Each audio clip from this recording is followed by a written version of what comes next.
ఒకటి కాదు, 2 కాదు. ఏకంగా 93 ఏళ్ల నిరీక్షణకు తెర దించేశాడు ఈరోజు Ravindra Jadeja. Team India star all-rounder Ravindra Jadeja చరిత్ర సృష్టించాడు. 93 ఏళ్ల తర్వాత లార్డ్స్ మైదానంలో 2 ఇన్నింగ్స్‌లోనూ సెంచరీ నమోదు చేసిన భారత బ్యాటర్‌గా నిలిచాడు. 5 టెస్టుల ఆండర్సన్, సచిన్ టెండూల్కర్ ట్రోఫీలో భాగంగా లార్డ్స్ వేదికగా జరిగిన మూడవ టెస్టులో జడేజా 2 ఇన్నింగ్స్‌లో హాఫ్ సెంచరీలతో రాణించాడు.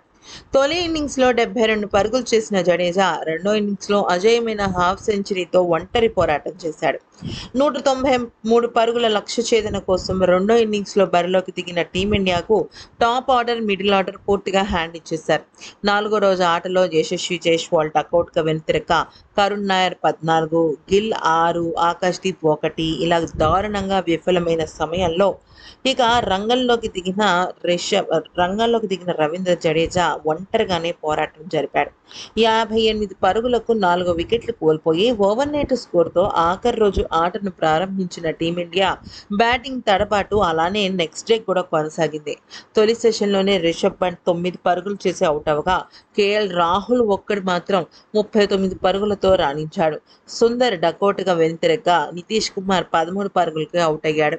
రాహుల్ వికెట్ అనంతరం క్రీజ్‌లోకి వచ్చిన జడేజా నితీష్‌తో పాటు 8వ వికెట్‌కు 30 పరుగులు, బుమ్రాతో కలిసి 9వ వికెట్‌కు 35 పరుగులు జోడించాడు. ఆ తర్వాత సిరాజ్‌తో కలిసి 23 పరుగుల భాగస్వామ్యాన్ని నెలకొల్పగా ఈ క్రమంలో జడేజా 150 బంతుల్లో హాఫ్ సెంచరీ పూర్తి చేసుకున్నాడు. అయితే పరిస్థితులకు తగ్గట్లుగా బ్యాటింగ్ చేసిన జడేజా తన లాంగ్ ఇన్నింగ్స్‌లో 4 4లు, 1 6 మాత్రమే కొట్టాడు. 1932లో లార్డ్స్ మైదానంలో వినూ మాన్కండ్ రెండో ఇన్నింగ్స్‌లో హాఫ్ సెంచరీ చేయగా తాజాగా జడేజా ఈ ఫీట్‌ను సాధించాడు. జడేజా పోరాడిన ఈ మ్యాచ్‌లో టీమిండియాకు ఓటమి తప్పకపోయినప్పటికీ కూడా జడేజా పోరాటం మాత్రం అత్యద్భుతమని చెప్పొచ్చు. నిజానికి భారత జట్టు ఎంత అద్భుతంగా పోరాడి ఓడిపోయినా కూడా ఫ్యాన్స్ మాత్రం దీన్ని హ్యాపీగానే యాక్సెప్ట్ చేస్తున్నారు.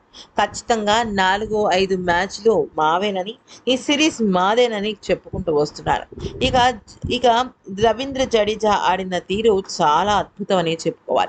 ఆఖరిలో 22 పరుగులు మిగిలి ఉండగా తన వికెట్ పోవడం ఇక మొత్తం ఈ ఇన్నింగ్స్‌కి తెరదించి గెలవాల్సిన మ్యాచ్‌లో భారత్‌ను ఓటమి పాలయ్యేలా చేసింది. ఈ వీడియో నచ్చితే లైక్, షేర్ అండ్ సబ్స్క్రైబ్.